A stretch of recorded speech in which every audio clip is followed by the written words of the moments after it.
শ্রমিক অধিকার প্রতিষ্ঠা, আউটসোর্সিং বন্ধ, চা শ্রমিকের দৈনিক মজুরি 500 টাকা করা, হকার উচ্ছেদ বন্ধ করা বিভিন্ন দাবি নিয়ে আন্দোলন করেছে ট্রেড ইউনিয়নসমূহ।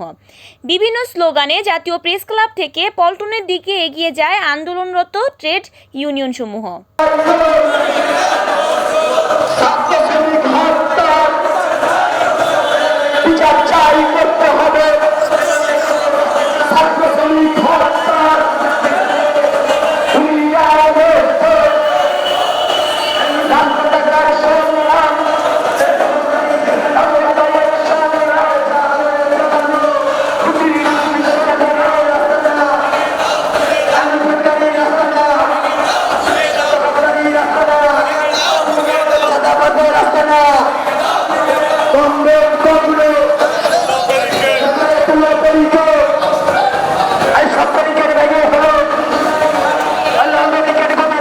এস কে মামুনের ক্যামেরায় সুমন শেখ, এনএন টিভি, জাতীয় প্রেস ক্লাব, ঢাকা।